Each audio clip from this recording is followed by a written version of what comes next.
Bismillahirrahmanirrahim. Assalamu alaikum students. I am your teacher of biology and today we will study about nervous system and neuron.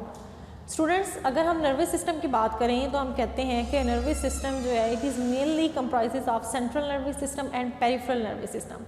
Central nervous system में हमारे पास दो चीज़ें आ जाती हैं, brain and spinal cord. Brain जो कि हमारे हेड रीजन में मौजूद है और स्पाइनल कॉर्ड जो कि हमारी बैकबोन के साथ मौजूद है। ब्रेन को हमारे जो है स्कल ने प्रोटेक्ट किया हुआ है और स्पाइनल कॉर्ड को हमारे वर्टिब्रल कॉलम ने प्रोटेक्ट किया हुआ है। जबकि पेरिफेरल नर्वस सिस्टम जो है it is comprises on the neurons which are arising from the central nervous system. Peripheral nervous system जो है वो सेंट्रल नर्वस सिस्टम से निकलने वाली न्यूरॉन से मिलकर बना हुआ है। ठीक है, नेक्स्ट हम देखते हैं स्टूडेंट्स नर्व सेल और न्यूरॉन। नर्व सेल और न्यूरॉन की अगर हम बात करें तो हम कहते हैं कि नर्व्स जो हमारे पास जो नर्व्स हैं ये क्या है, यूनिट ऑफ नर्वस सिस्टम है। ठीक है, मतलब कि एक जो न्यूरॉन या फिर नर्व जो है it is the structural and functional unit of nervous system. ठीक है, उसके बाद हम कहते हैं कि billion of neurons and glial cells make the nervous system. ठीक है, अब हमारे पास जो बिलियन ऑफ न्यूरॉन्स और न्यूरोग्लियल सेल जो है या जिसे हम ग्लायल सेल भी कहते हैं, ये क्या होते हैं, ये सपोर्टिंग सेल्स होते हैं। ठीक है, ये सपोर्टिंग सेल्स होते हैं, ये हमारी न्यूरॉन्स को नॉरिश कर रहे होते हैं, उन्हें सपोर्ट कर रहे होते हैं। तो नेक्स्ट हम देखते हैं कि न्यूरॉन्स जो हैं ये क्या करती हैं, ये नर्व इम्पल्स कंडक्ट करती हैं।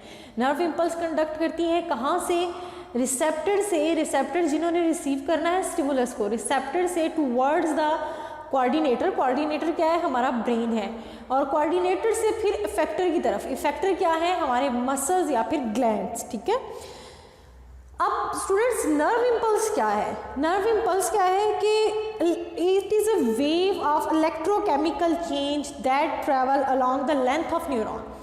नर्व इम्पल्स जो है ये क्या होता है कि हमारे पास जो न्यूरॉन है उसके अंदर केमिकल्स का चेंज आता है, सोडियम और पोटाशियम आयंस एक्सचेंज होते हैं, इलेक्ट्रोकेमिकल चेंज आता है, जिसकी वजह से क्या होता है एक मैसेज जो है वो एक न्यूरॉन के ऊपर ट्रैवल करता है और कहाँ जाता है, रिसेप्टर से कोऑर्डिनेटर और कोऑर्डिनेटर से इफेक्टर के पास जाता है। तो उस मैसेज को वो जो नर्व इम्पल्स गुजरती है उसे मतलब कि न्यूरॉन का जो मैसेज या जिस पाथवे से वो गुजर रही है उसे हम क्या कह रहे हैं, नर्व इम्पल्स कह रहे हैं। उसके बाद हम देखते हैं स्ट्रक्चर ऑफ न्यूरॉन कि न्यूरॉन का स्ट्रक्चर कैसा है। ठीक है, सबसे इस जो हमारा जो ये आज का लेक्चर है उसमें हमारा मेन फोकस होगा न्यूरॉन के स्ट्रक्चर पे। अगर हम स्ट्रक्चर ऑफ न्यूरॉन देखें स्टूडेंट्स तो सबसे पहले हम देखते हैं कि न्यूरॉन में हर न्यूरॉन में आपको एक सेल बॉडी नज़र आएगी। सेल बॉडी में क्या होता है, सेल बॉडी में जो है न्यूक्लियस मौजूद होता है और ज़्यादा जो साइटोप्लाज्म है न्यूरॉन सेल का वो किस में मौजूद है, सेल बॉडी के अंदर मौजूद है। और सेल बॉडी से काफ़ी सारे डेंड्राइट्स निकल रही हैं। ये डेंड्राइट्स जो हैं ये क्या करते हैं, ये मैसेज लेके आते हैं टूवर्ड्स द सेंट्रल बॉडी। ठीक है, और इस सेंट्रल बॉडी से फिर एक एक्सॉन निकलता है। एक्सॉन क्या होता है कि सेल बॉडी से मैसेज को अवे लेके जाता है। डेंड्राइट्स सेल बॉडी की तरफ लेके आते हैं मैसेज और एक्सॉन सेल बॉडी से मैसेज अवे लेके जाते हैं। ठीक है, away from the cell body. अगर हम डायग्राम में देखें तो यहाँ पे क्या है, सेंटर में आपको सेल बॉडी नज़र आ रही है। सेल बॉडी से आप देख सकते हैं काफ़ी सारे डेंड्राइट्स निकल रहे हैं जो कि एक ट्री लाइक स्ट्रक्चर बना रहे हैं। और उसके नीचे क्या है, along the length of central body एक क्या है, आपको एक्सॉन नज़र आ रहा है और फिर एक्सॉन टर्मिनल है। यहाँ पे आपको श्वान सेल नज़र आ रहे हैं और माइलिन शीथ नज़र आ रही है और नोड ऑफ रेनिवर नज़र आ रहे हैं। अब यहाँ पे हम बात करते हैं स्टूडेंट्स माइलिन शीथ की और श्वान सेल्स की। सबसे पहले हम बात करते हैं श्वान सेल। श्वान सेल क्या है स्टूडेंट्स, ये जो है ये स्पेशल न्यूरोग्लियल सेल्स हैं। ये कहाँ पे मौजूद होते हैं, ये एक्सॉन में मौजूद होते हैं। आप देखें डायग्राम में ये जो आपको light yellow pale yellow colour के सेल्स नज़र आ रहे हैं। ठीक है, और इन सेल्स के अंदर आपको एक छोटा सा डार्क ब्राउन कलर का जो है आपको एक सेल नज़र आएगा जिसे हम नाम दे रहे हैं श्वान सेल का। ठीक है, ये श्वान सेल हैं स्टूडेंट्स, इन्हें ये it is a special type of neuroglial cell. हमने कहा था न्यूरोग्लियल सेल्स जो है सपोर्टिंग सेल्स होते हैं, ये नॉरिश भी करते हैं, प्रोटेक्ट भी करते हैं। ठीक है, न्यूरॉन्स को। अब ये जो श्वान सेल हैं ये क्या करते हैं, ये माइलिन शीथ बनवाते हैं। माइलिन शीथ क्या है? अब आप देखिए ये जो पेल येलो कलर की आपको नजर आ रही है ये माइलिन शीथ है। माइलिन शीथ क्या होती है? ये एक लिपिड की लेयर होती है। लिपिड की लेयर होती है जो कि क्या करती है, इसको प्रोटेक्ट भी करती है और नर्व इम्पल्स को यूँ कह लें कि बहुत, जितनी ज़्यादा माइलिन शीथ की लेयर होगी उतनी ही तेज़ी से नर्व इम्पल्स ट्रैवल करेगी। नेक्स्ट जो हमारे पास यहाँ पे एक टर्म यूज हुई है वो है नोड ऑफ रेनिवर।